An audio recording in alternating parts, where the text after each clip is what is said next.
চিন্ময় জগতের সকল কিছুরই তো আপন আপন চৈতন্য আছে, আপন আপন বাক প্রকাশ আছে। ওই স্তন যুগলের দুগ্ধ যেন আজ ভাবছে মনে মনে, যদি যশোমতী মা বাৎসল্য প্রীতির সহিত নবনীত তৈরি করেন, তাহলে গোপাল সেই নবনীত গ্রহণ করবে। তাহলে আজ তো আর গোপালের সেবায় আমরা লাগতে পারবো না। তাই স্তনের দুগ্ধ আপনা থেকেই মনের দুঃখে ঝরে পড়ছে যে আমরা তো আর আজকে প্রভুর সেবায় লাগতে পারবো না। স্তন যুগলের দুগ্ধ ধারা আপনা থেকেই ঝরে পড়ছে যে আমরা তো প্রভুর সেবায় লাগতে পারলাম না আজ। দেখুন, ভগবানের সেবায়, গুরু বৈষ্ণবের সেবায় যদি আমি নিজেকে উৎসর্গ করতে না পারি, এর থেকে বড় শাস্তি, বড় দুঃখ, বড় যন্ত্রণা আমার জীবনে আর কিছুই হতে পারে না। এই জন্য সাধক সাধিকা যারা, তারা প্রার্থনা করে ভগবানের কাছে, আমায় সেবায় অধিকার প্রদান করো, সেবায় অধিকার। এই শরীর যদি ভগবত সেবায় না লাগলো, গুরু বৈষ্ণবের সেবায় না লাগলো, তাহলে এর থেকে দুঃখ, এর থেকে যন্ত্রণা আর কিছুই হতে পারে না। সেবা অধিকার, সেবা আনন্দ, এই আনন্দের নিয়ে আর কোনো জগতে আনন্দ থাকতে পারে না, আর কোনো আনন্দ হতে পারে না। স্তনযুগলের দুগ্ধ দ্বারা আপনা থেকেই ঝরে পড়ছে। আজ গোপাল এই দুগ্ধ আস্বাদন করবে না, নবনীত আস্বাদন করবে, মা আপন মমত্বে তৈরি করছেন। আমাদের সেবায় আজ লাগা হলো না। মস্তকে যে মালতীর মালাটা যশোমতী মা পড়েছেন, ওই মালতীর মালাটা ওই সুদীর্ঘ কেশের কবরীতে থাকতে চাইছে না। মালতীর মালাটাও কষে পড়ছে, আর তারাও যেন বলছে, অগো যশোদা, তোমার মস্তকে থাকার যোগ্যতা আমাদের নাই। যার কুল আলো করে স্বয়ং ভগবান আসেন, তিনি কত সৌভাগ্যবতী, তার মস্তকের কেশে থাকার অধিকার আমাদের নাই। আমরা তার চরণ যদি স্পর্শ করতে পারি, জীবন ধন্য হয়ে যাবে। তাই সুদীর্ঘ কেশের কবরী থেকে মালতী পুষ্পের মালাটা আজ যেন কষে পড়ছে, চরণে ঝরে পড়তে চাচ্ছে, চরণে ঝরে পড়তে চাচ্ছে আজ কবরী স্থিত মালতী পুষ্পের মালা। হায় হায়, বাৎসল্য প্রেমের মূর্তিমতী মাতা যশোদার মস্তকে থাকার যোগ্যতা কি আমাদের সাজে? তার চরণ পেলে আমরা ধন্য হব।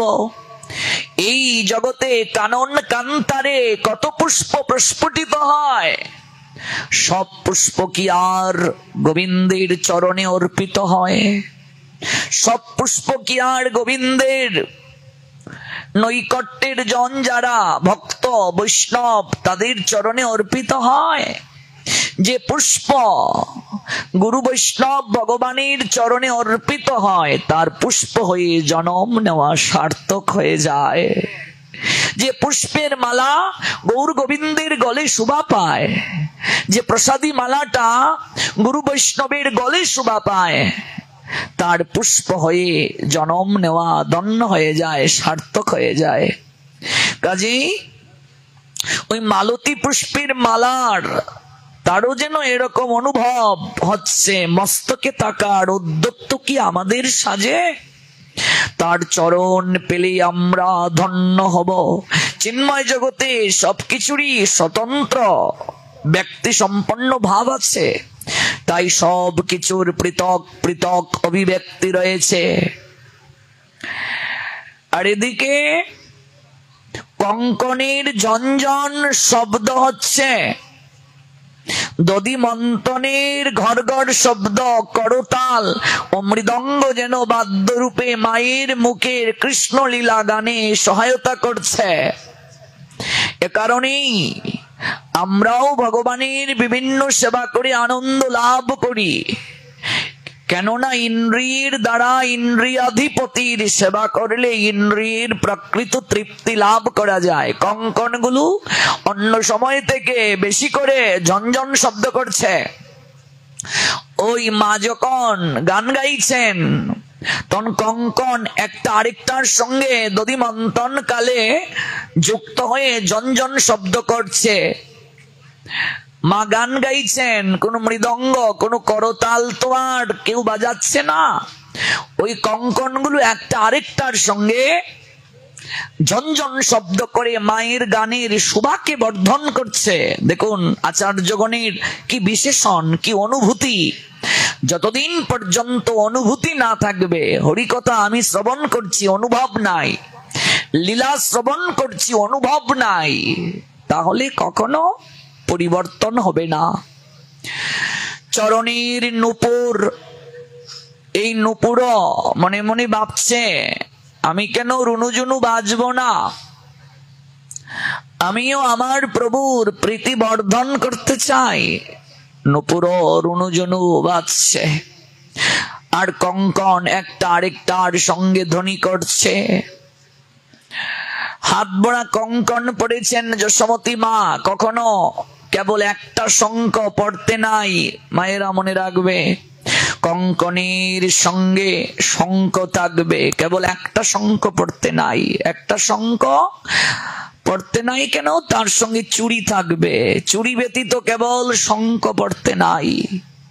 আজকাল আমরা কেউ চুড়ি পরিধান করি না, যত পারা যায় না পড়লে ভালো। অনেকে শঙ্খ খুলে রাখার চেষ্টা করে। যশোমতী মা হাত বড়া কঙ্কন পরলেন, একটা কঙ্কনের সঙ্গে আরেকটা কঙ্কনের যখন ধ্বনি হয়, আচার্যগণ সিদ্ধান্ত দিলেন সংসারের যত নেতিবাচক ধ্বনি আছে দূর হয়ে যায়, অলক্ষ্যে দূরীভূত হয়ে যায় কঙ্কনের ধ্বনি দ্বারা। এই জন্য কঙ্কন যেমন বাজছে, নূপুরটাও রুনুঝুনু শব্দ করছে। প্রত্যেক গৃহলক্ষ্মী চরণে নূপুর পড়বে। যশোমতী মা চরণে আলতা পরিধান করেছেন, নূপুর পরিধান করেছেন, কোমরে বিছা দিয়েছেন, হাত ভরা কঙ্কন, টিকলি দিয়েছেন, কান পাশা দিয়েছেন, সুন্দর শাড়ি পরিধান করেছেন, সেজেছেন। কারণ গোপালের জন্য নবনীত তৈরি করবেন। যদি সাজতে হয় আমি তো ভগবানের জন্যই সাজবো। লক্ষ্মীরা বেশ্যা 3 রাত হরিদাস ঠাকুরের নিকটে বসে হরিনাম যখন শ্রবণ করল,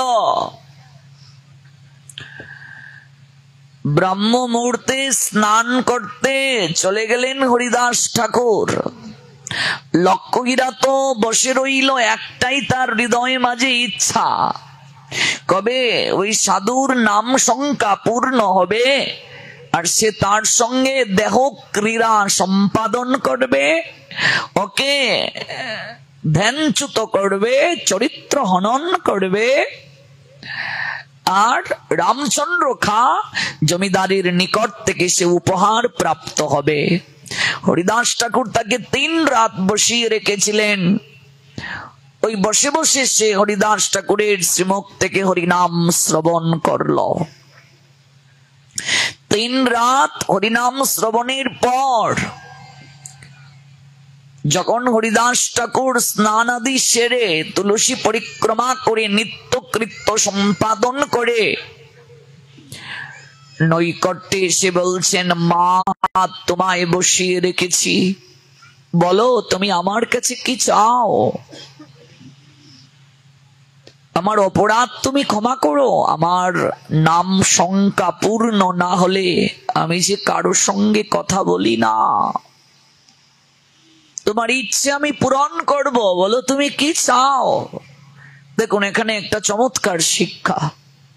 আপনি যে জপ সংখ্যা নিয়েছেন এটি সম্পূর্ণ না হলে আপনি কখনো শয়ন করতে পারবেন না, আহার করতে পারবেন না।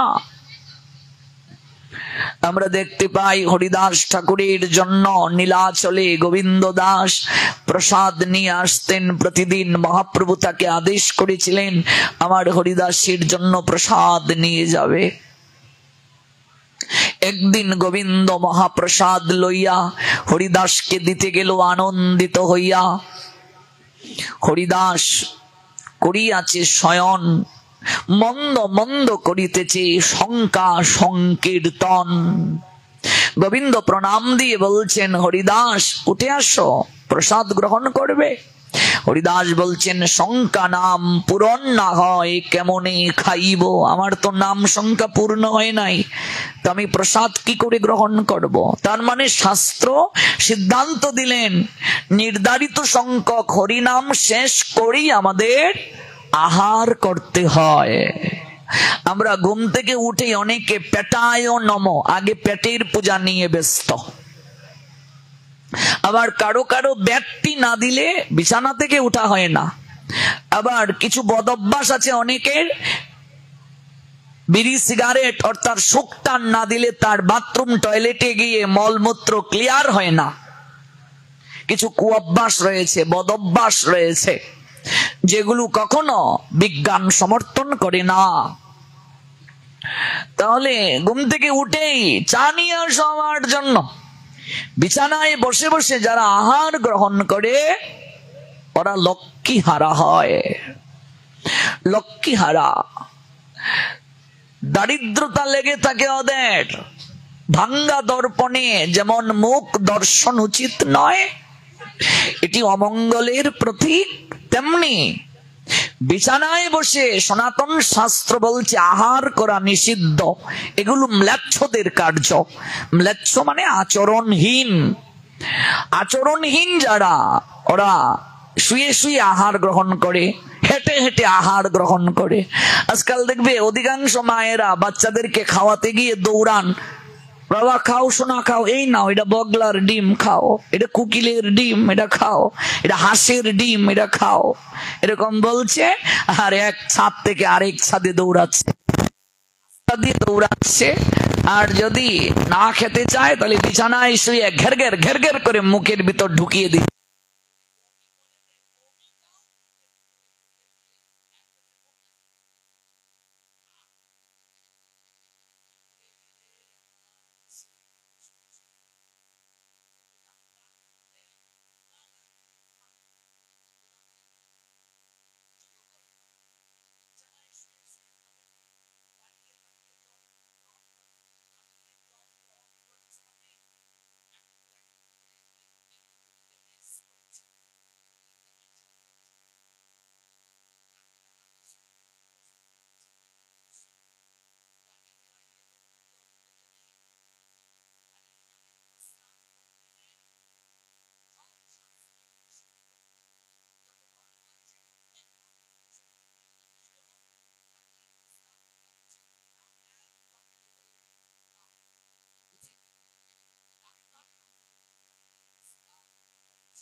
করতে পারি, কিন্তু যে দিকটা আমাদের ক্ষতি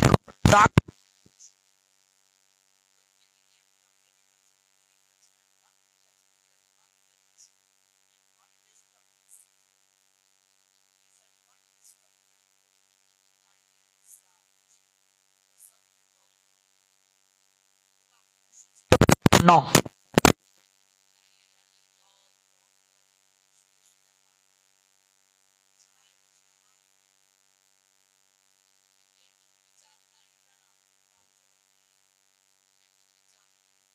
বিছানার একটা কিছু পাটি একটা কাপড় দিয়ে সেখানেই বসে বসে খাওয়া শুরু করে।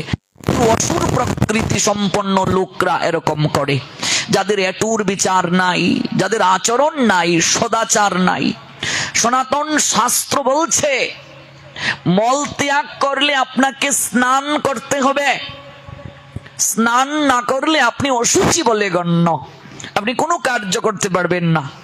মল ত্যাগের পর স্নান করতে হবে, প্রস্রাবের পর আপনাকে জল গ্রহণ করতে হবে, কেমন? নতুবা আপনি কোনো কার্য করতে পারবেন না, অশুচি বলে গণ্য। হৃদয়ে মন্দির, এই দেহটাও মন্দির।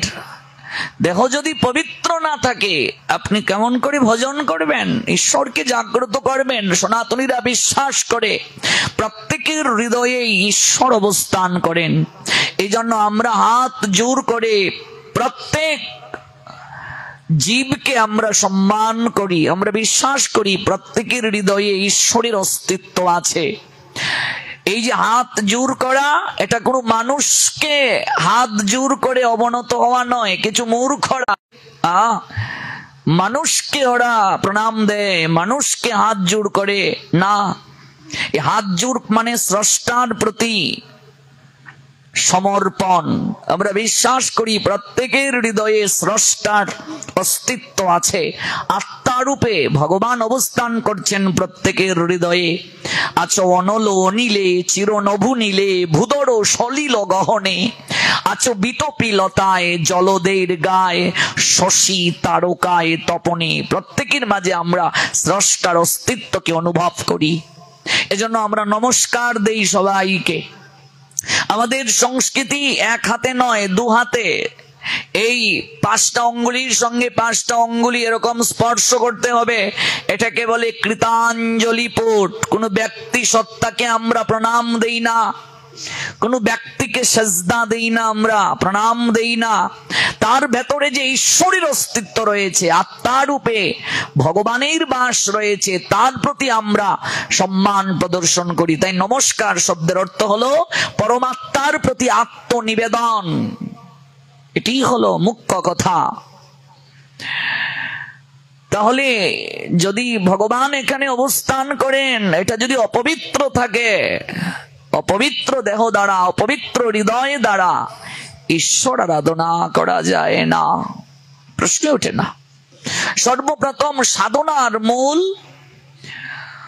মূল কথাটাই হলো আপনাকে পবিত্র থাকতে হবে, শুচি থাকতে হবে। এই জন্য আমরা বিনা স্নানে কখনো কোনো প্রার্থনা করি না। ভোরবেলা উঠে আমরা স্নান করি, তারপর আমরা প্রেয়ার করি না। মলমূত্র ত্যাগ করে স্নান করার কথা আছে, শাস্ত্রে থাকলে তো হবে না, মানতে হবে। এখনো অধিকাংশ হিন্দুরা দাঁড়িয়ে দাঁড়িয়ে প্রস্রাব করে জল নেয় না। তার মানে শাস্ত্রকে ভাইলেট করছে। If you violate rule of regulation, almighty creator Krishna of course punishment any time in any situation. What means religion? Religion means the rule of regulation. Almighty Creator Krishna said, Almighty Creator Krishna, Srimad Bhagavad Gita 3 chapter, Karma Yuk 21 verse. So my dear children, please listen attentive what I say. Whatever action a great man performs, common men follow, and whatever standards by exemplary acts, all the world pursue. We forgotten that topic, the all parts supreme being Krishna said, Srimad Bhagavad Gita 3 chapter, Karma Yuk 21 verse, that causes is suffered all time in all situation most anxiously. উদ্বিগ্ন, দুঃখ, যন্ত্রণা, কষ্ট পাচ্ছি কেন? আমরা আইন মানছি না, স্রষ্টার আইন। ধর্ম কাকে বলে? ধর্ম কেবল এই গেট আপের মাঝে নয়। আজকাল গেট আপ দ্বারা মানুষ ধার্মিক বিচার করে, গেট আপের দ্বারা ধার্মিক বিচার হয় না। যে আমার এই ড্রেস আছে কিনা, ড্রেস থাকলে আমি ধার্মিক। কপালে তিলক আছে কিনা, তিলক থাকলে আমি সাধু বড় বৈষ্ণব। কণ্ঠে মালা আছে কিনা, এটা থাকলে আমি সাধু বড় বৈষ্ণব। না, এটার মাঝে ধার্মিক বিচার হয় না।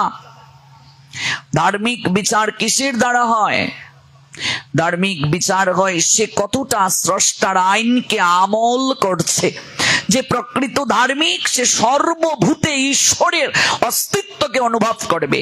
যে স্রষ্টার সৃষ্টিকে সম্মান করতে পারে না, যে স্রষ্টার সৃষ্টিকে ভালোবাসতে পারে না, সে যে ধর্মের অনুসারী হোক না কেন সে কোনোদিন ধার্মিক বলে গণ্য নয়।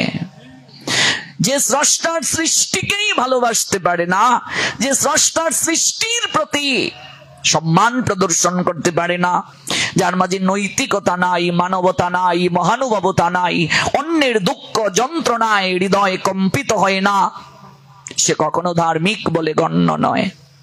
ধার্মিককে যে স্রষ্টার সুলকলা আইনকে যথাযথভাবে হৃদয়ে আমল করতে পারে, ষোলো আনা স্রষ্টার আইন যার মাঝে আছে সেই হলো সনাতনী, সেই হলো ধার্মিক। নতুবা সে ধার্মিক বলে গণ্য নয়, ভক্ত বলে গণ্য নয়। ভগবানের চরণে ঐকান্তিক যে রতি এই বলে ভক্তি। ভক্তি কাকে বলে? ভগবানের চরণে ঐকান্তিক যে রতি। রতি মানে কি?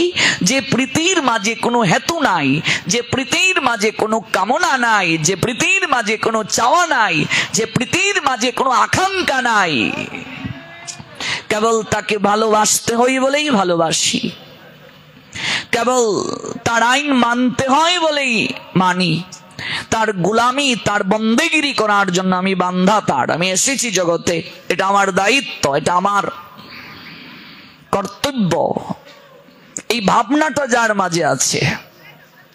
নতুবা মানুষ রূপী দানব। আমাদের শাস্ত্র বলছে এই জগৎ সংসারে গুটি কয়েকজন মানুষ খুঁজে পাওয়া যায়, সবাই মানুষ না। এত এত মানুষ, শাস্ত্র বললেন সবাই মানুষ না, এ কেমন কথা? বলছেন না, ওরা মানুষ রূপী দানব। মানুষ আকার হইলে কি হয়? আকারটা মানুষের মতো, মানবিক গুণাবলী নাই। দিন থেকে দিন আমরা মানুষ থেকে দানব হয়ে যাচ্ছি, পশু হয়ে যাচ্ছি। শাস্ত্র গ্রন্থ বুকে নিয়ে মিথ্যে কথা বলি আমরা, শাস্ত্র গ্রন্থ হাতে নিয়ে মিথ্যে কথা বলি, স্রষ্টার নামে দিব্যি দিয়ে মিথ্যে কথা বলি। চারিদিকে দেখবেন খুন খারাপি চলছে, অন্যের সম্পদ লুণ্ঠন করার কার্য চলছে। কে কাকে ছোট করব, কে কাকে হত্যা করব, কে কত ক্ষমতা প্রদর্শন করব, এগুলো মানুষের কার্য নয়। মানুষ হইতে কজন পারে, মানুষ হইতে কজন পারে, কজন মানুষ হতে পারে? পশু আহার গ্রহণ করে, মানুষও করে। পশু নিদ্রা যায়, মানুষও নিদ্রা যায়। পশু বংশ বিস্তার করে, মানুষও করে। পশু মৃত্যু ভয়ে ভীত, মানুষও ভীত। তাহলে মানুষ আর পশুর মাঝে পার্থক্য কোথায়? চারটা কার্য মানুষ করছে, পশুও করছে। আমিও যদি ঘুম থেকে উঠে গিয়ে শুধু ব্যবসায় বসলাম, চাকরি প্রতিষ্ঠানে গেলাম, আবার ফিরে এলাম, আর রাত্রে একটু স্ত্রী সঙ্গ করলাম, তাহলে আমার আর পশুর মাঝে পার্থক্য কোথায়? বরং পশুর থেকে মানুষ নিকৃষ্ট। পশু বংশ বিস্তার ব্যতীত যৌন সঙ্গ করে না, এই শরীরের সম্পদ ব্যয় করে না। যখন তার বংশ বিস্তারের প্রয়োজন হয় তখন সে যৌন সঙ্গ করে। কিন্তু মানুষ বংশ বিস্তার ব্যতীতও যৌন সঙ্গ করে। চোখকে হেফাজত করতে পারে নাই, রাস্তা দিয়ে কেউ গেলেও তার প্রতি খারাপ নেশা এসে তাকিয়ে থাকে। তাহলে শুধু আকারটা মানুষ হলে তো হবে না, গুণাবলী থাকতে হবে। তাহলে মানুষ আর পশুর মাঝে একটা জায়গায় পার্থক্য। পার্থক্যটা কোথায়? পশুকে ভগবান মনুষ্যত্ব বোধ দেন নাই, বিবেক দেন নাই, হুঁশ জ্ঞান দেন নাই, মানুষকে দিয়েছেন।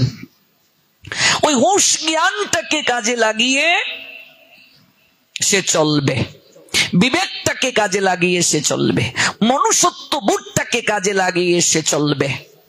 সর্বজীবে যতক্ষণ পর্যন্ত তার দয়া না আসবে, সর্বজীবে যতক্ষণ পর্যন্ত তার মমতা না আসবে, ততক্ষণ পর্যন্ত সে মানুষ না।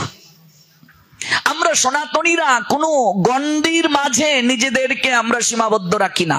পৃথিবীতে কেবল সনাতনীরাই নির্ধারিত তাদের জাতির জন্য কোনো প্রার্থনা করে না, ওরা বিশ্বের সকল জাতির জন্য প্রার্থনা করে। দেখবেন এই জন্য আমাদের সকল অনুষ্ঠানের পূর্বে লেখা হয় বিশ্ব শান্তি সর্বজীবের মঙ্গল কামনায়। কারণ সনাতনীরা কেবল তাদের স্বজাতির মাঝে ঈশ্বরের অস্তিত্ব খুঁজে পায় না, প্রত্যেক স্বজাতির মাঝে, জীবের মাঝে তারা ঈশ্বরের অস্তিত্বকে অনুভব করে। প্রত্যেক স্বজাতির মাঝে, প্রত্যেক জীবের মাঝে তারা ঈশ্বরের অস্তিত্ব খুঁজে পায়। মূর্খ যারা, তারা এটা ভাবে, কিন্তু যারা জ্ঞানী তারা এটা ভাবে না। এই জন্য গীতায় গোবিন্দ বলছেন, I am the source of all spiritual and material worlds. Everything emanates from me. The intelligent person perfectly know the engage in my devotional service and worship me with all their heart. শোনো শোনো অর্জুন, আমার থেকেই জগতের সকল কিছুর সৃষ্টি হয়েছে। দশম অধ্যায়টা পড়বেন শ্রীমদ্ ভগবত গীতা, বিভূতি যুগের 8 নম্বর শ্লোকটা। পৃথিবীতে যা কিছু দেখতে পাচ্ছ, ভগবান বলছেন, কৃষ্ণ বলছেন, আমার থেকেই সব সৃষ্টি। I am the source of all spiritual and material worlds. যারা বুদ্ধিমান ব্যক্তি তারা কাউকে পর, কাউকে আপন ভাবে না, ওরা প্রত্যেকে আপন ভাবে জীবে সম্মান দেবে জেনে কৃষ্ণ অধিষ্ঠান। যখন জ্ঞানের সীমাবদ্ধতা, তখন আমরা ভাবি যে অত সাদা চামড়ার লোক, অত কালো চামড়ার লোক, ওই অত এই দেশের লোক, এত ওই দেশের লোক। এটা হচ্ছে মূর্খতা। যতক্ষণ পর্যন্ত থাকবে, প্রকৃত জ্ঞানের যতক্ষণ পর্যন্ত প্রকাশ না হবে, ততক্ষণ পর্যন্ত এই পরিচয়। আর যখন প্রকৃত জ্ঞান জাগ্রত হয়ে যাবে, তখন এই অনুভবটা আসবে, ওর মাঝেও যে আত্মা আছে, আমার মাঝেও এই আত্মাটা আছে। আত্মীয় সবাই ভাই আত্মার সম্বন্ধে, ও আমার আত্মীয়। ওর মাঝে আত্মা আছে, ও আত্মাটা যদি দেহ পিঞ্জিরা ছেড়ে উড়াল দেয়, আত্মাকে পাখির সঙ্গে তুলনা করা হয়েছে, দেহটা খাঁচার সঙ্গে তুলনা করা হয়েছে। ওই আত্মারূপ পাখিটা দেহ স্বরূপ খাঁচা থেকে যদি উড়াল দেয়, ওই শূন্য খাঁচা পড়ে থাকবে, এই খাঁচার আর কোনো মূল্য থাকবে না। তাহলে ওর মাঝেও আত্মা আছে, আমার মাঝেও আত্মা আছে, দেহটা তো একটা পোশাক। তাহলে ও আমার আত্মীয়। একটা মানুষ এই চিন্তা যতদিন পর্যন্ত না করবে, সে মানুষ বলে গণ্য নয়, সে কখনো মানুষ হতে পারে না। জীবে সম্মান দেবে জেনে কৃষ্ণ অধিষ্ঠান। প্রত্যেকের হৃদয়েই ভগবান আছেন। কাউকে বড়, কাউকে ছোট ভাবা যাবে না, কাউকে হিংসাত্মক দৃষ্টিতে দেখা যাবে না। সবার মাঝে গুণ দর্শন করতে হবে। গুণময় হইলেই মান সবটাই, গুণহীনের সমাদর কোনখানে নাই।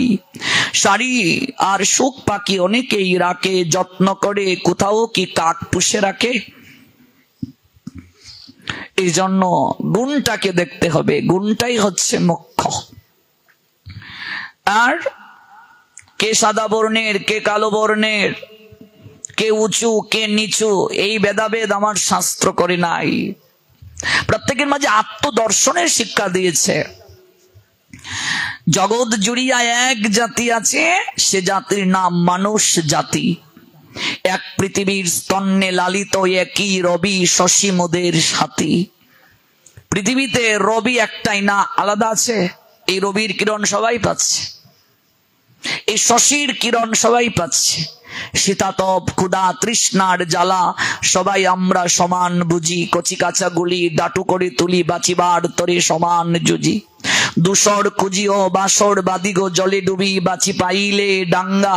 কালোয়ার দল বাহিরে কেবল, ভিতরে সবার সমান রাঙ্গা। আচ্ছা, যার গায়ের রংটা কালো, যার গায়ের রংটা ফর্সা, তো কালো রঙের লোকটার রক্তটা কি কালো? ফর্সা রঙের লোকটার রক্তটা কি ফর্সা? না। কালো আর দল বাহিরে কেবল, ভিতরে সবার সমান রাঙ্গা। রক্তটাও এক, আত্মাও এক। বাহিরের চুপ আচরে সে রূপ, ভিতরের রং পলকে ফুটে। বামন শূদ্র বৃহৎ ক্ষুদ্র, কৃত্রিম বেদ ধুলায় লুটে। বংশে বংশে নাহিক তফাৎ, বনেদিকে আর গড় বনেদি। দুনিয়ার সাথে গাথা বুনিয়াদ, দুনিয়া সবারই জনম বেদি। কবি বলছেন, নানান বরণ গাভীর রে ভাই, একই বরণ দুধ। কথাটা বুঝতে পারেননি? নানান বরণ গাভীর রে ভাই, একই বরণ দুধ। আচ্ছা, কালো রঙের গাভীটার দুধ কি কালো? সাদা। নানান বরণ গাভীর রে ভাই, একই বরণ ধূত। আমার শাস্ত্র যা বলছে, জগৎ ভরে দেখলাম একই মায়ের পুত। এই জগতে সবাই তোমার ভাই। সনাতন শাস্ত্র এত উচ্চ দর্শন শিক্ষা দেয়, এই জন্য সনাতন শাস্ত্রে কারো মাথা ফাটানোর কথা বলে নাই, কাউকে হত্যা করার কথা বলে নাই। সনাতন শাস্ত্রকে যদি কেউ নাও মানে, নাস্তিকও যদি হয়, সনাতন শাস্ত্র তাকে মারার কথা বলে নাই। এটা তার অধিকার আছে বিচার করার, তাকে হত্যা করার কথা বলে নাই।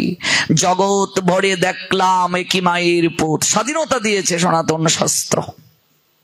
এখানেই সনাতনের সৌন্দর্য, এখানেই সনাতনের মূল সৌন্দর্য। জগৎ ভরে দেখলাম একই মায়ের পুত, সবাই এক মায়ের সন্তান, সবাই ভাই। সবার মাঝে একই আত্মা আছে, আত্মীয় সবাই ভাই। আত্মার সম্বন্ধে আত্মীয়তা নাহি হয় মায়াময় গন্ধে। কখন আমাদের মাঝে এই চিন্তাটা আসে না? যখন আমরা দেহগত সম্বন্ধে চলে যাই, যে ওরা আমার গোষ্ঠী, ওরা আমার গোষ্ঠী, ওরা আমার বাড়ির লোক। এটা কখন আসে? মায়ার দ্বারা মানুষ যখন আবৃত হয়ে যায়। সমুদ্রের ফেনা যেমন ক্ষণে সৃষ্টি ক্ষণে লয়, মায়ার সংসারে খেলা সেইভাবে হয়। কেহ নহে মাতা পিতা আত্মীয় স্বজন, সবাই ফেনার মতো থাকে অল্পক্ষণ। সমুদ্রের ফেনা যেমন সমুদ্রে মিশয়, পঞ্চভূতের দেহ তেমনি হয়ে যায় লয়। কত দেহ এইভাবে ধরো এ শরীরই, অনিত্য দেহে তুমি আত্মীয় তাহারি। All power supreme being Krishna, He is extremely intimate acquaintance of our life. All part Supreme Being Krishna is extreme mat, extreme fellow, extreme imar of our life. মানুষ যেদিন এই তত্ত্ব বুঝবে, এই জগৎ সংসারে হানাহানি থাকবে না, মারামারি থাকবে না, কে কোন ধর্মের অনুসারী এই চিন্তা থাকবে না। প্রত্যেকেই প্রত্যেককে সম্মান করবে, প্রত্যেক প্রত্যেককেই ভালোবাসবে। আর যেদিন এই ভালোবাসাটা সবার মাঝে আসবে, সেদিন আমার শাস্ত্র বলছে তুমি প্রকৃতপক্ষে মানুষ হতে পারলে। তার আগে তুমি মানুষ নয়, তুমি দানব, তুমি পশু। মানুষ আর পশুর মাঝে যদি পার্থক্য না থাকে, খাবার পেলেই যারা হুমড়ি খেয়ে গিয়ে পড়ে, তাহলে সে মানুষ কি করে? প্রসাদ করতেছি বিতরণ, কে কার আগে নেবে, কে কার আগে নেবে, ধাক্কা দিয়ে। তুমি কি করে মানুষ রইলে? তুমি তো পশু, খাবারকে হুমড়ি খেয়ে পড়ছো। রাস্তা দিয়ে একটা মেয়ে যাচ্ছে, তার দিকে তুমি খারাপ দৃষ্টিতে থাকাচ্ছ, তাহলে তুমি জন্তু জানোয়ারের ন্যায়। প্রকৃত মানুষ যে, সে ভাববে রাস্তা একটা সুন্দরী মেয়ে যাচ্ছে, প্রকৃত মানুষ ভাববে আহা স্রষ্টার সৃষ্টি এত সুন্দর, না জানি স্রষ্টা কত সুন্দর। এটা প্রকৃত মানুষ ভাববে। তাহলে এই দেশে, রঙ্গবরা বঙ্গদেশে, এই স্বাধীন সার্বভৌম বাংলাদেশে 6 বছরের বাচ্চা থেকে 80 বছরের বৃদ্ধাও তো নিরাপদ নয়, ধর্ষিত হচ্ছে। তাহলে ওরা মানুষ কিসের? যারা ধর্ষণ করছে ওরা মানুষ? আমার সনাতন শাস্ত্র বলছে ওরা মানুষ নয়, মানুষ না, ওরা মানুষ না। একটা সুন্দরী মেয়ে রাস্তা দিয়ে যাচ্ছে, তাকে দেখলে যেদিন আপনার অনুভব হবে আহা এই মেয়েটা এত সুন্দরী, না জানি এর কারিগর কত সুন্দর, এটাকেই বলে প্রকৃতপক্ষে মনুষ্যত্ববোধ। এটিকেই বলে প্রকৃতপক্ষে বিবেক জাগ্রত হওয়া। যে মানুষ হয়ে গেছে সে স্রষ্টার কৃপা পেয়ে গেছে, ভগবান দর্শন হয়ে যাবে তার। প্রকৃত মানুষ যে, তার ভগবান দর্শন হয়ে যায়। এই জন্য বলছেন কতেক সুকৃতি ফলে মানুষ উত্তম কুলে। মানুষ কুলে যারা জন্ম নেয় ওরা সুকৃতির অধিকারী। এমনিতেই মানুষ কুলে জন্ম আমাদেরকে দেন নাই। আমি যে স্রষ্টার শ্রেষ্ঠ জীব, আমি এটা এমনিতেই পাইনি। এখানে আমার এক্সট্রা কিছু গুণাবলী থাকা দরকার, এক্সট্রা বৈশিষ্ট্য থাকা দরকার অন্যান্যদের থেকে। কজন ভাবে এগুলো? আমরা কজন ভাবি এগুলো? সবাই তো আমরা ধার্মিক ধার্মিক ধার্মিক বলে নিজেদেরকে চিৎকার চেঁচামেচি করি, কিন্তু এই কথাগুলো আমল করি কজন? আমল না করলে হবে না, আমল করাটাই মুখ্য।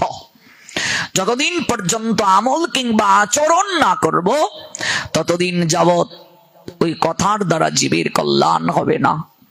তাই এই মনুষ্য জীবন প্রাপ্তি ঈশ্বর আরাধনার জন্য, শাস্তে হলে তার জন্যই সাজা দরকার। 3 রাত বসিয়ে রাখা হয়েছে। বলছে, মা তুমি কি চাও আমার কাছে বলো, কি চাও? একটা বেশ্যা, তাকে মা বলে যখন হরিদাস ঠাকুর সম্বোধন করলেন, তার নয়ন থেকে ঝরঝর করে জল ঝরছে। কোনদিন তো আমায় এমন করে কেউ ডাকে না। আমি এসেছি ওই সাধুর সঙ্গে দেহ সম্ভোগ করতে, তার সঙ্গে কামনা চরিতার্থ করার জন্য এসেছি। আর ওই সাধু আমাকে মাতৃ সম্বোধন করে মাতৃ স্থান দিয়ে দিলেন, মা বলে সম্বোধন করলেন। অন্তরটা তার গুমরে গুমরে কেঁদে উঠল। লজ্জায় মস্তকটা তুলতে পারছে না। ঠাকুর, আমি যে কারণে তোমার নিকটে এসেছি, আমি এই কথা মুখে আর উচ্চারণ করতে পারবো না। ঠাকুর, এই 3 রাত তোমার নিকটে আমি বসে হরিনাম শ্রবণের পর আমি সিদ্ধান্ত নিয়েছি, আমি এসেছি ঠাকুর তোমার চরণে শরণ নিতে। আমি তোমার চরণে শরণ নেওয়ার জন্য এসেছি। আমি জানতাম মা তুই আসবে। রামচন্দ্রকা কতবার আমাকে এই জায়গা থেকে তাড়িয়ে দিতে চেয়েছিল, আমি যাই নাই। একমাত্র তোকে উদ্ধার করব বলে আমি জানতাম তুই আসবে। মারে, তোকে আমি কয়েকটা প্রশ্ন করি মা। এই রামচন্দ্রকা জমিদার তোকে পাঠিয়েছে আমার চরিত্র হনন করার জন্য। তুই রামচন্দ্রকাকে নাচ দেখাস, তাকে সুরা গ্লাসে ঢেলে দেস, কামনা চরিতার্থ করার নিমিত্তে সতত তুই তার সঙ্গিনী। তোকে একটা প্রশ্ন করি মা, যেদিন তোর যৌবন থাকবে না, যেদিন তুই আর নাচতে পারবে না, কারো কামনা পূরণ করতে পারবি না, সেদিনও কি ওই রামচন্দ্রকা তোকে ভালোবাসবে? যা জিজ্ঞেস করে আয় তো, জিজ্ঞেস করে আয় তোর বাবুজিকে, সেদিনও কি ওই রামচন্দ্রকা তোকে ভালোবাসবে? না রে মা, যতদিন পর্যন্ত এই সংসারে মানুষ খাটতে পারে সবাই তাকে ভালোবাসে। যতদিন করে ধন উপার্জন, ততদিন বসে তাকে নিজ পরিজন। পরে যখন বৃদ্ধকালে জীর্ণ হয়ে দেহ, ডেকেও জিজ্ঞেস করে না কেহ। যতদিন ওই শরীরটাকে তুই বিলিয়ে দিতে পারবে, ততদিনই তোকে ভালোবাসবে। ওই শরীর অচল হয়ে গেলে তোকে আর কেউ ভালোবাসবে না। মারে, একমাত্র পরম বান্ধব ভগবান ব্যতীত জগতে আর কেউ নাই। যা জিজ্ঞেস করে আয়। লক্ষ্মীরা বেশ্যা রামচন্দ্রকা জমিদারের নিকটে গিয়ে সকল অলংকার খুলে ঢিল মেরে ফেলে দিল।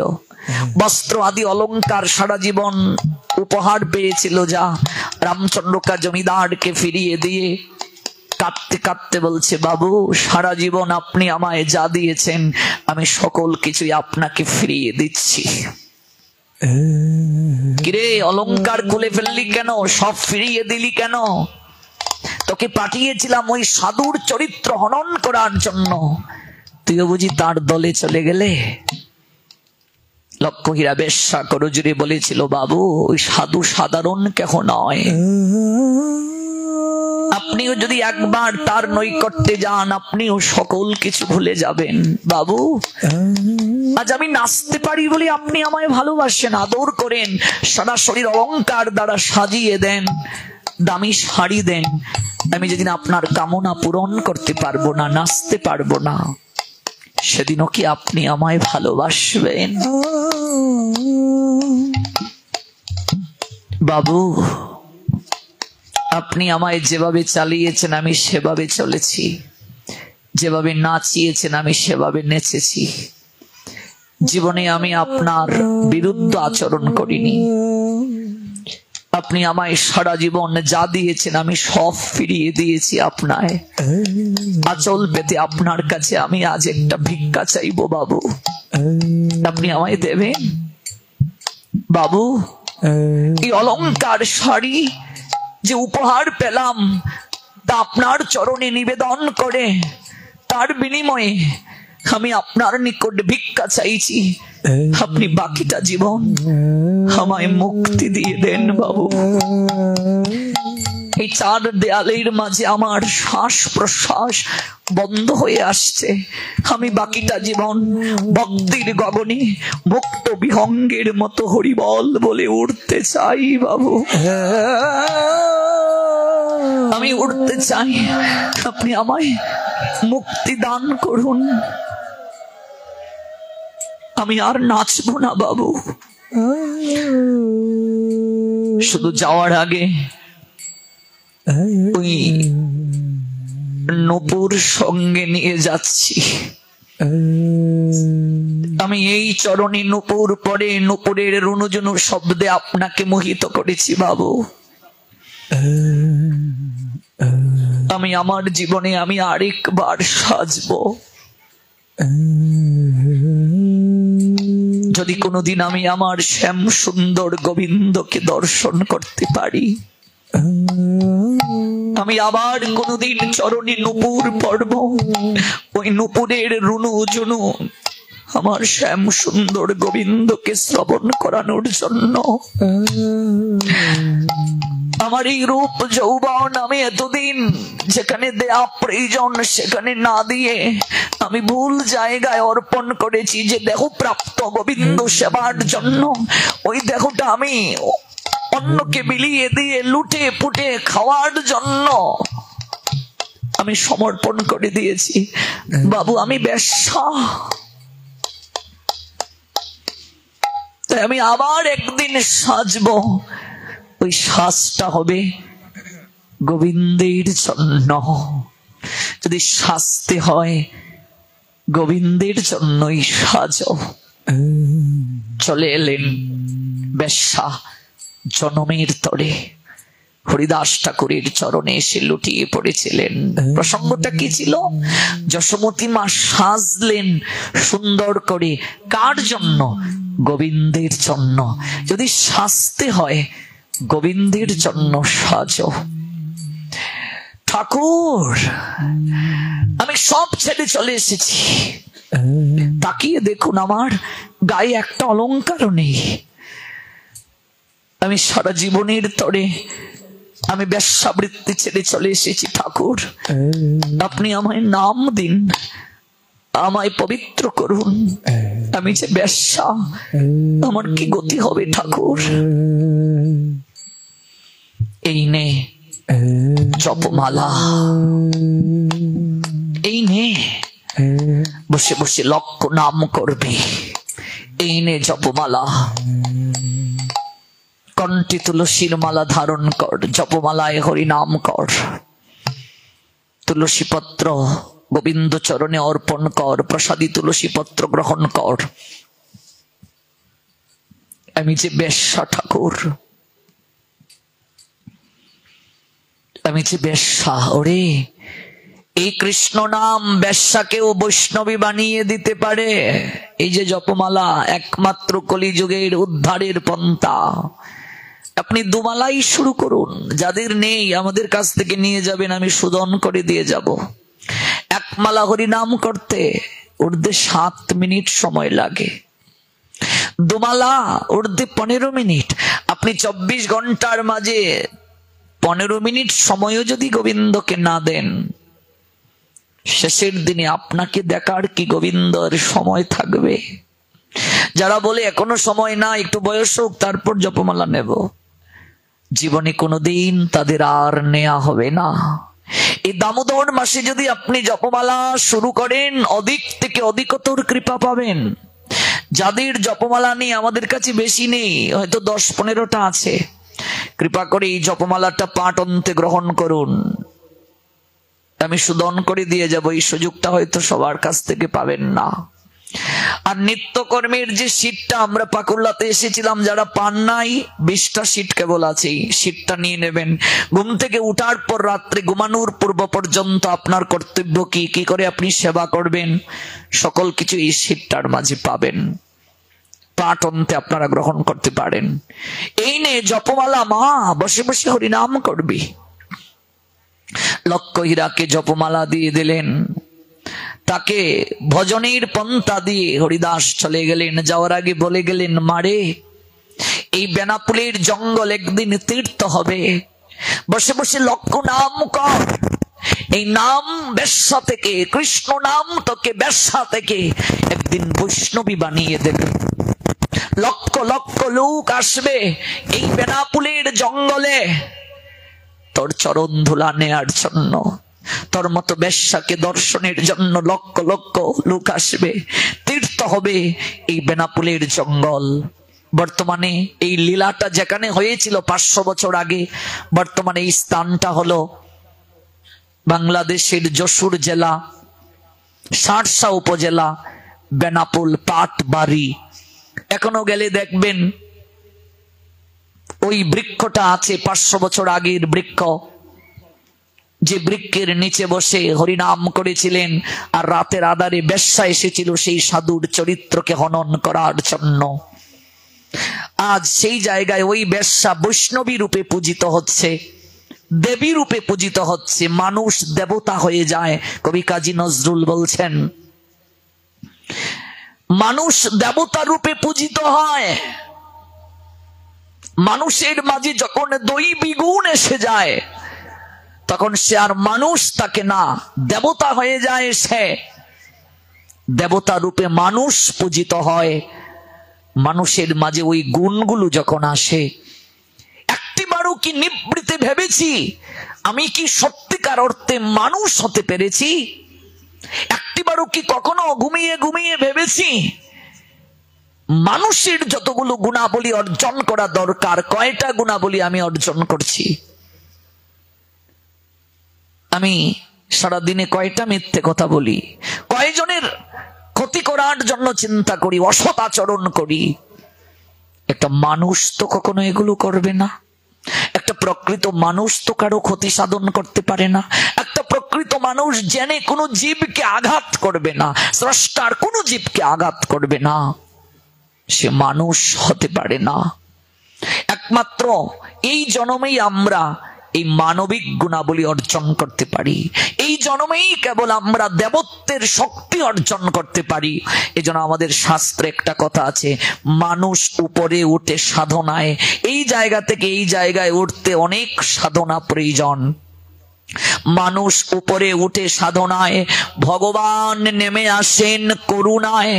আপনি যখন সাধনা করবেন, ভগবান আপনাকে করুণা করবেন, আর উভয়ের মিলন হয় প্রেম যমুনা।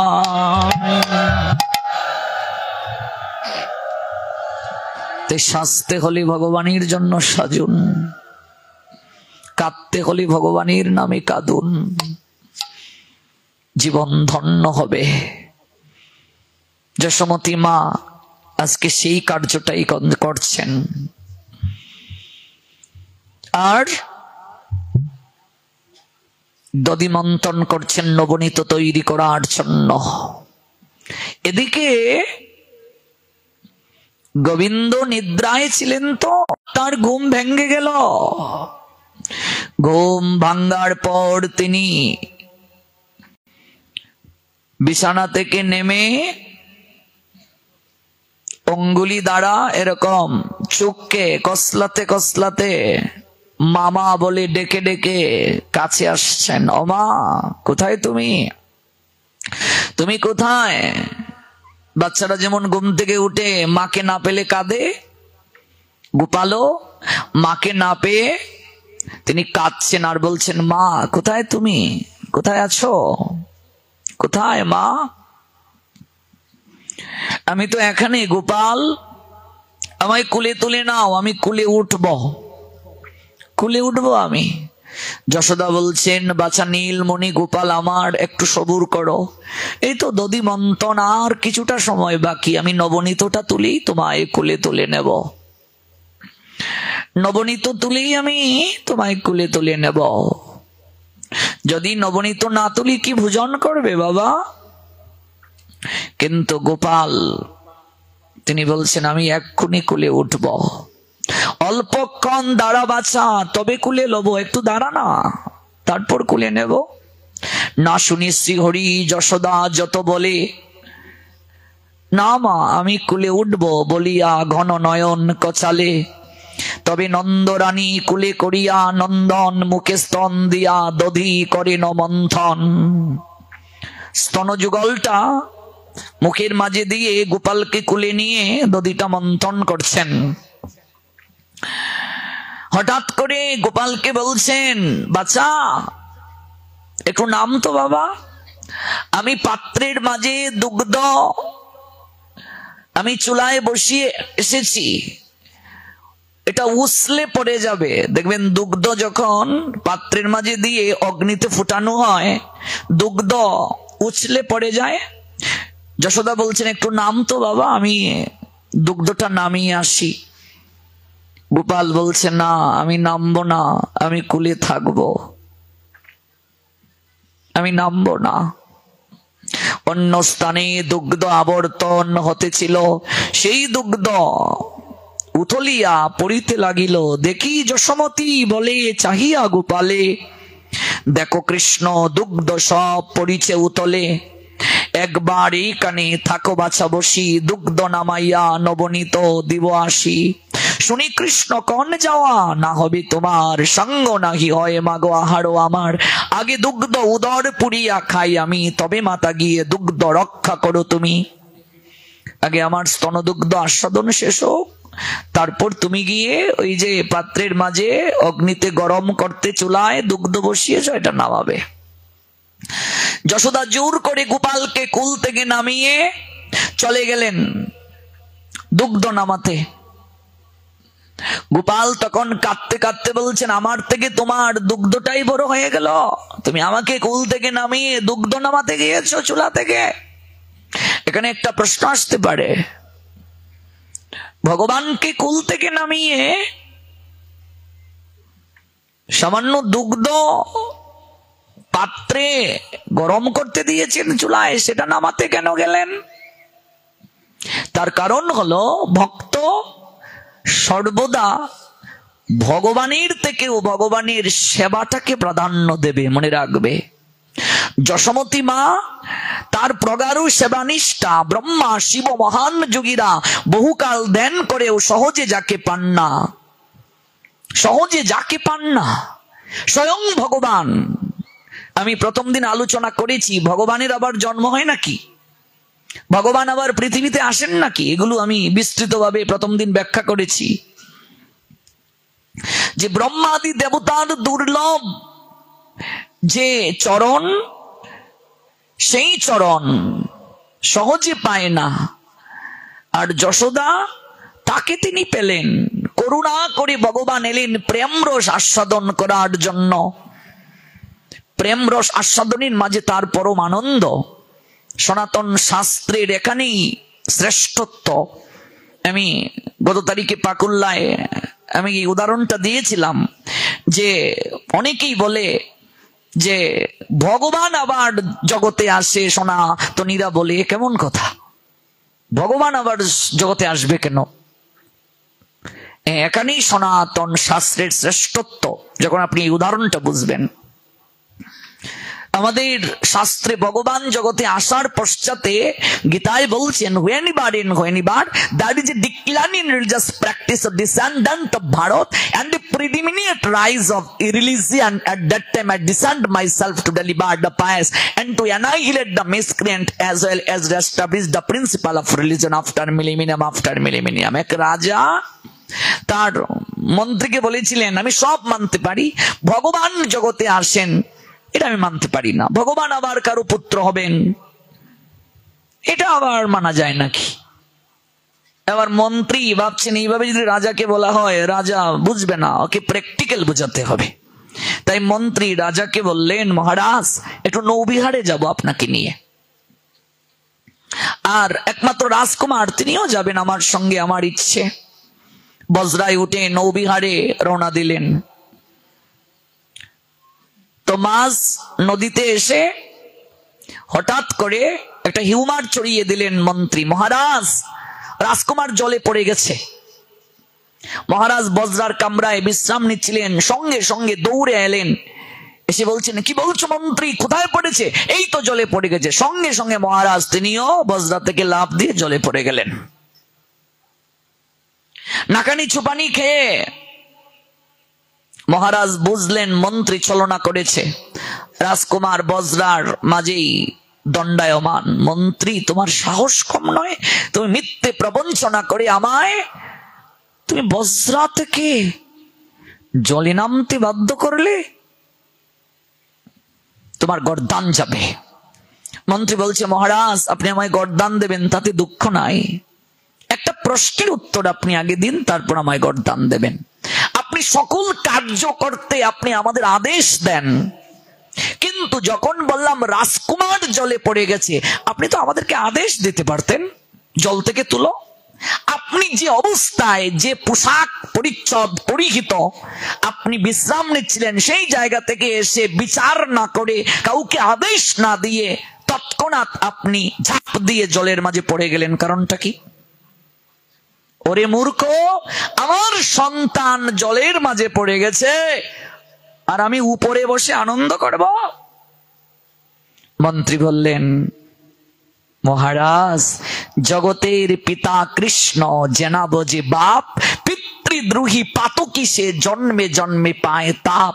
আমাদের শাস্ত্র বলছেন জগৎ পিতা হলেন কৃষ্ণ, আমরা তার সন্তান। আমরা কর্মে বিস্মৃতির কারণে ভবার নবে পড়ে গেছি, ভব সাগরে পড়ে গেছি। এই সংসারটা সাগর, নিম্ন গতি প্রাপ্ত হয়ে গেছি আমরা। তাই জগৎ পিতা কৃষ্ণ সন্তানের এই নিম্ন গতি প্রাপ্ত হওয়ার কারণে তিনি বিচার না করে তার সন্তানকে কুলে তুলে স্বধামে গোলক বৃন্দাবনে নিয়ে যাওয়ার জন্য উপর থেকে করুণা করে তিনি জগতের বুকে আবির্ভূত হন। উপর থেকে করুণা করে নিচে নেমে আসেন।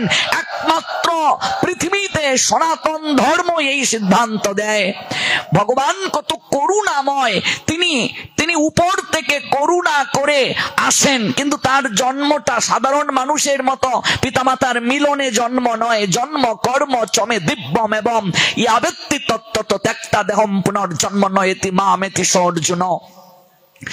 তিনি যে আসেন, তিনি আবির্ভূত হন, এটা আমরা ভাগবতে বহুবার জেনেছি আছে। এবং তিনি দুষ্কৃতিকারীর বিনাশ করেন, ধর্ম সংস্থাপন করেন, সাধুকে পরিত্রাণ করেন, আর ওই কর্ম সম্পাদনের মাঝে লীলারস আস্বাদন করেন। এটা তার আনন্দ। ওই আনন্দটা আস্বাদন করার জন্য তিনি আসেন। উপর থেকে করুণা করে তিনি নিচে নেমে আসেন। প্রত্যেক যুগে যুগে ভগবান আসেন, এসে জগৎ জীবকে উদ্ধার করেন। আনন্দ তানের এই দুর্দশা দেখে তিনি উপর থেকে নিচে নেমে আসেন। ব্রহ্মাদি দেবতার দুর্লভ যে সাহচর্য প্রাপ্তি, অথচ যশোদা তাই পেল।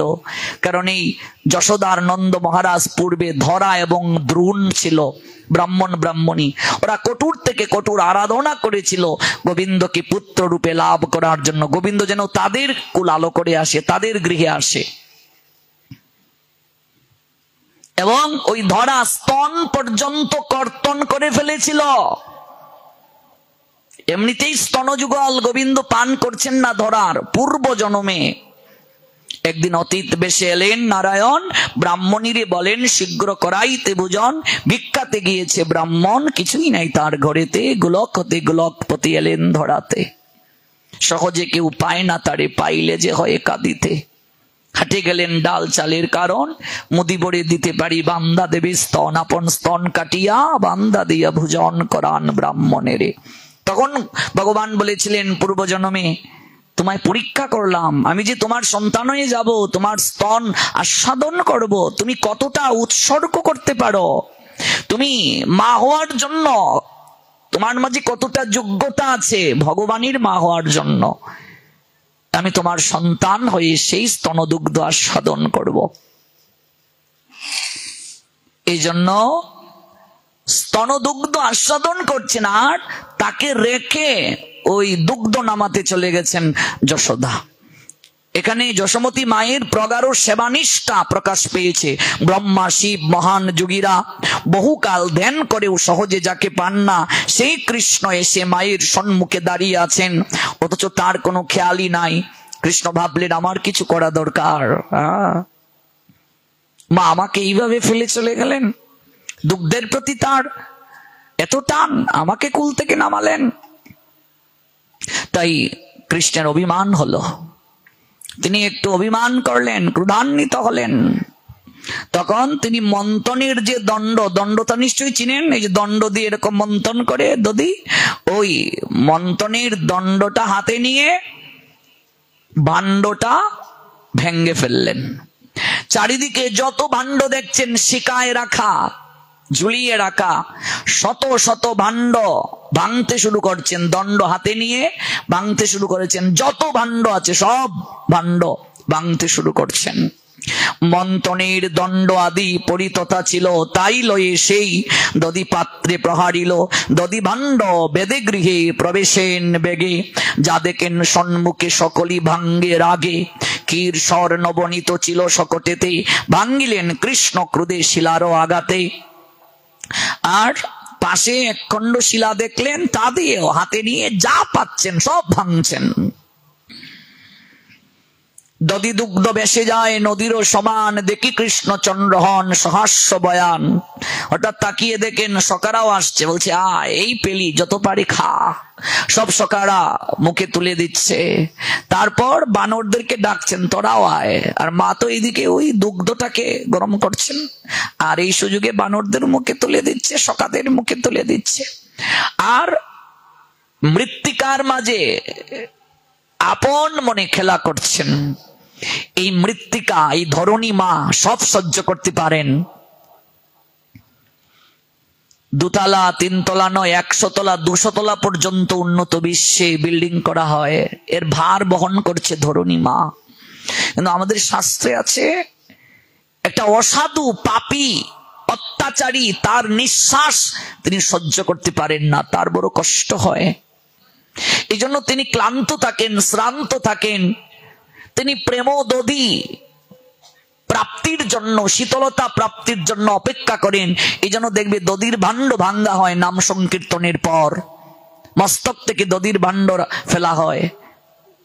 গোবিন্দ ওই দধির ভাণ্ড ভাঙলেন, আর মেজের মাঝে গড়িয়ে পড়ছে, তো ওই ধরণী মাস পরমানন্দ পেলেন। আহা, আজ গোবিন্দের চরণ যুগল স্পর্শ মিশ্রিত আমি এই দধি স্পর্শ পেলাম। ধরণী মা আনন্দ পাচ্ছেন, সখাদেরকে খাওয়াচ্ছেন। আর গতকাল বলেছিলাম বানরদের মুখে কেন তুলে দিচ্ছেন, বানরদের মুখেও তুলে দিচ্ছেন। তারা সব ননি খেয়ে পুরায় উদর। সখাদের যখন পেট ভরে গেছে, তবে কৃষ্ণ ডাকে যত বনেরও বাদর, যত বাদর আছে বলছে তোরাও আয়। ক্ষীর স্বর মাখন ছিল যাহা গৃহেতে, সব ফুরাইল কপিগণে দিতে দিতে।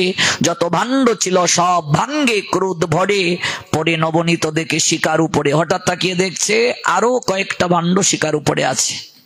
মন্থনের দণ্ড দিয়া ছিদ্র করি তার, তলায় প্রফুল্ল মুখ করেন বিস্তার। মন্থনের দণ্ড দিয়ে এরকম টুস দিয়েছে, ছিদ্র হয়ে গেছে, আর এরকম থেকে ঝরঝর করে ঝরছে। আর গোপাল এরকম জিহ্বা বার করে রেখেছে। সুকেতে করেন হরি নবনী আহার, বদনের দুই পাশে বহে দুই ধার। সেই সময়ে তাহে যত শোভা হয়েছিল, বেদব্যাস সেই বর্ণনা করিতে নারিল। কি যে আনন্দ, এই আনন্দের বর্ণনা বলছেন বেদব্যাস, আমি নিজেও করতে পারছি না। হঠাৎ যশোমতী মা বললেন, ও মা, আমি আমার গোপালটাকে কুল থেকে নামিয়ে রেখেছি, আমার গোপাল হয়তো কান্না করছে, যাই। তিনি যখন এলেন, এসে দেখলেন গড়িয়ে গড়িয়ে দুগ্ধ দধি সব যাচ্ছে। কি ব্যাপার, কি হলো?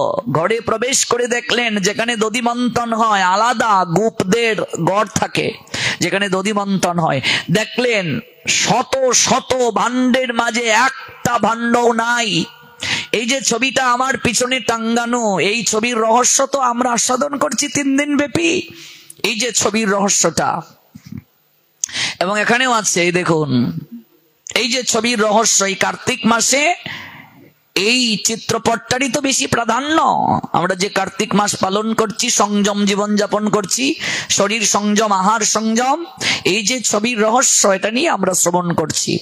শত শত বান্ডের মাঝে একটা বান্ড অক্ষত নাই, সব বান্ড ভাঙ্গা হয়ে গেছে। চারিদিকে বানরগণ খাচ্ছে, সখারা গোড়াগড়ি দিচ্ছে। আচ্ছা ভাবুন তো তখন মেজাজটা কেমন হতে পারে?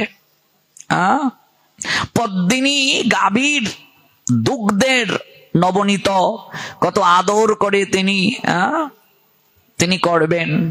আর দেখলেন মশলা বাটার যে শিল ছিল, ওই শিলটাও মেজের মাঝে ফেলা, শিল দিয়েও ভাণ্ড ভেঙেছে শিলাখণ্ড দ্বারা। যশোমতী মা বললেন, এতদিন আমি শুধু নালিশ শুনেছি, বিশ্বাস করি নাই। ভাবতাম ব্রজ গোপিকারা মিছে মিছে তোর নামে আমার কাছে বদনাম করে নালিশ দেয়। আজকে আমি নিজের চোখে যা দেখলাম, আজ আমাকে কেউ অবিশ্বাস করাতে পারবে না। আমি এত কষ্ট করে আমি ভোরবেলায় দধিমন্থন করার জন্য সেজে গুজে আমি প্রস্তুতি নিলাম, তুই সব ভাণ্ড ভেঙে ফেললি। নিজে খাচ্ছিস তো খাচ্ছিস, বানরদেরকেও খাওয়াচ্ছিস, আর যত তোর সৈন্য আছে, তোর বন্ধু সখা, ওদেরকেও খাওয়াচ্ছিস। আজকে কেউ তোরা রক্ষা পাবে না। সখারা আগেই দৌড় দিচ্ছে, বলছে যাচ্ছিস কোথায়, তোদের প্রধান কোথায়? লুকিয়ে আছে। বলছে ও মা, ওই দেখো ঘরের এক কোণে কপাটের এখানে লুকিয়ে আছে। মা বলছেন এইদিকে আয়, কানটা ধরে বলেন এইদিকে আয়, এইদিকে আয়। ও মা, এবারের মতো আমায় ছেড়ে দাও, আমি আর ননি চুরি করবো না, এবারের মতো আমায় ছেড়ে দাও। মা যখন একটু এরকম অঙ্গুলিটা একটু ঢিল করলেন, ছুটে দৌড়ে চলে গেলেন। গোপাল দৌড়াচ্ছে, মা যশোদাও পিছনে পিছনে দৌড়াচ্ছেন। কোথায় যাবি, কোথায় যাবি? চিৎকার চেঁচামেচি শুনে ব্রজ গোপিকারা ছুটে এসেছেন। কি গো যশোদা, ও এতদিন আমরা নালিশ দেই, তুমি বিশ্বাস করো না। যার পিতার নবলক্ষ দেনু আছে, সেখানে অন্যের বাড়িতে গিয়ে চুরি করবে, কত কিছু আমাদেরকে বলেছ। আজ বুঝো তোমার ছেলে কতটা দুষ্ট। সবার নালিশ আমলে নিয়ে আজকে আমি শাস্তি দেব। দড়ি নিয়ে আসো, আমি তাকে বন্ধন করব। দড়ি নিয়ে আসো। গোপাল ছুটছে, মাও পিছনে ছুটছেন। দড়ি নিয়ে আসো, আজ তাকে বন্ধন করব। মা হাতে একটা যষ্টি মানে একটা লাঠি, লাঠি নিয়ে দৌড়াচ্ছেন। লাঠি দেখে দৌড়ে পালাচ্ছে গোপাল। ভাবো যে ভগবানের নাম শুনলে মহাকাল দৌড়ে পালায়, যে ভগবানের নাম শুনলে অসুর দৈত্য দানব অত্যাচারী রাজারা ভয়ে অস্ত্র ধারণ করতে সাহস পায় না, অথচ সেই ভগবান মায়ের হাতে লাঠি দেখে দৌড়ে পালাচ্ছেন। কারণটা কি? সনাতন দর্শন বুঝতে গেলে সাধনা ছাড়া সম্ভব নয়। উত্তেজিত আহার, উত্তেজিত ইন্দ্রিয় দ্বারা সনাতন বোঝা যায় না। ব্রহ্মাদি দেবতার দুর্লভ যে চরণ, গোবিন্দ চরণ, গোবিন্দ সাহচর্য প্রাপ্তি, সেই গোবিন্দ সব জায়গায় ভগবান, সব জায়গায় শক্তিশালী, একটা জায়গায় তিনি দুর্বল, ভক্তির কাছে। তাই ভক্তের হাতে আজ তিনি লাঠি দেখে দৌড়ে পালাচ্ছেন। সন্তান যত বড় হোক, মায়ের কাছে সর্বদা ছোট। ভগবান শিক্ষা দিচ্ছেন জগৎকে, মায়ের স্থানটা কোথায়, আচরণ করে শিক্ষা দিচ্ছেন। মায়ের স্থান কত ঊর্ধ্বে, মায়ের স্থানটা কোথায় দেখুন। মায়ের হাতে লাঠি দেখে দৌড়ে পালাচ্ছে ভগবান। ভগবান স্বয়ং দৌড়াচ্ছে, ভগবান কি আর পালায়? কিন্তু নিজে আচরণ করে জগৎকে শিক্ষা দিচ্ছেন, মায়ের স্থান কোথায় দেখো। মায়ের হাতে লাঠি দেখে থরথর করে কাঁপছেন। ও মা, এবারের মতো আমায় ছেড়ে দাও। দৌড়ে পালাচ্ছেন। মা পিছনে পিছনে যাচ্ছেন, তোকে আজ বাঁধবো, খুব অহংকার করে বলছেন, তোকে বাঁধবো। কিন্তু মনে রাখবে, যতক্ষণ পর্যন্ত অহংকার চিত্তে থাকে, গোবিন্দকে কোনোদিন বাঁধা যায় না। দুর্যোধন অহংকারের শিকল দ্বারা গোবিন্দকে বাঁধতে চেষ্টা করেছিল, বাঁধতে পারে নাই। গোবিন্দকে বাঁধতে গেলে প্রেমের দড়ি দরকার। প্রেমের বাদনে ভগবান বন্ধন স্বীকার করেন। যশোদা লাঠি হাতে নিয়ে পশ্চাতে পশ্চাতে যাচ্ছেন। কৃষ্ণ জানতেন আজ যদি মাতাকে ধরতে পারেন তবে আর রক্ষা নাই, কেননা আজ অনেকগুলো দুষ্কর্ম তিনি করেছেন।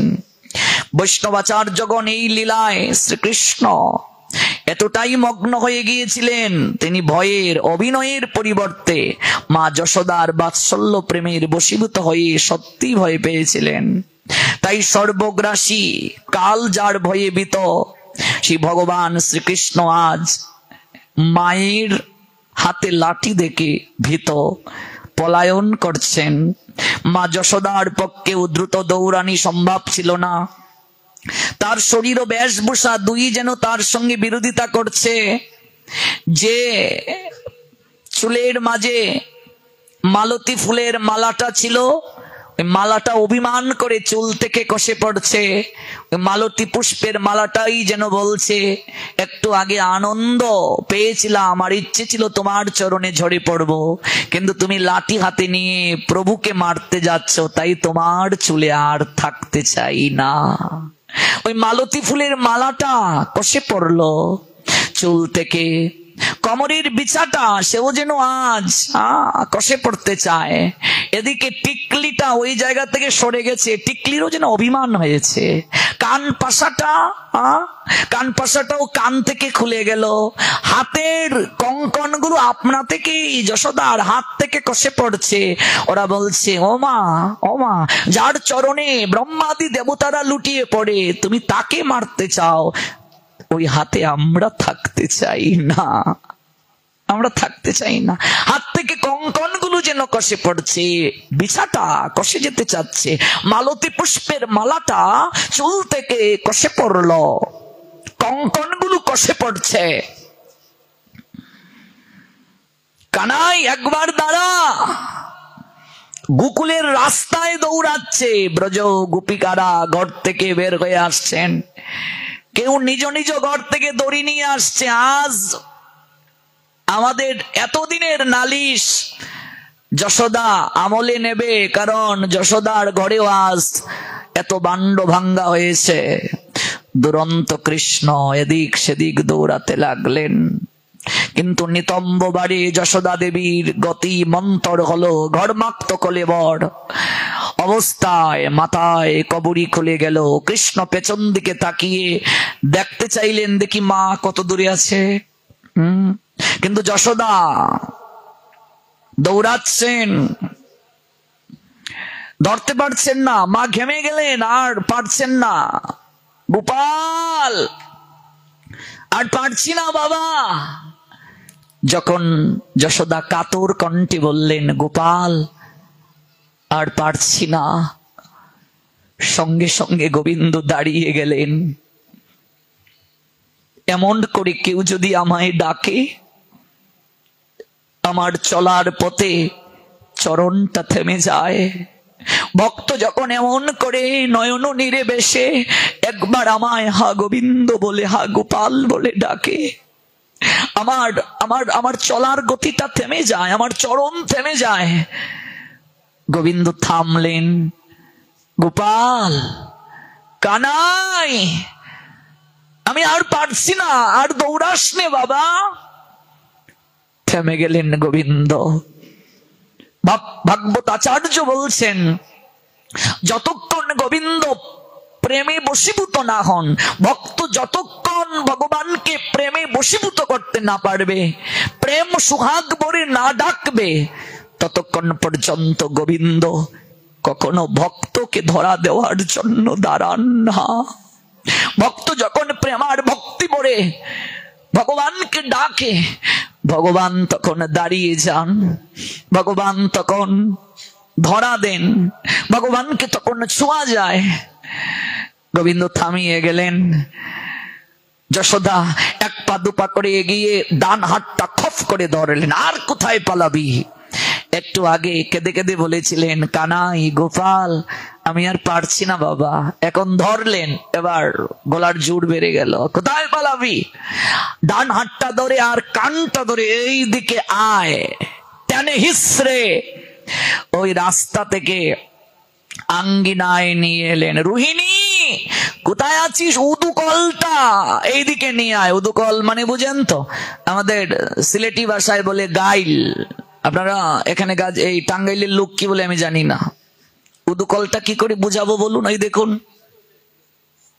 এই যে উদুকল, এই যে দেখুন উদুকল মানে আগেরকার দিনে ওই ধান এটার মাঝে রেখে আমাদের সিলেটি ভাষায় বলে সেখাইট বা বাসরা, এগুলো দিয়ে এরকম দিয়ে দিয়ে ধান থেকে চাল বের করা হতো। এটা কিন্তু ঢেকি নয়, বা চাল থেকে গুড়ি হতো করা। এটা গাজীপুরের লোক কি বলে বা টাঙ্গাইলের লোক কি বলে? হ্যাঁ, গাইল। আপনারা গাইল বলেন? গাইল চিনতে পারেননি?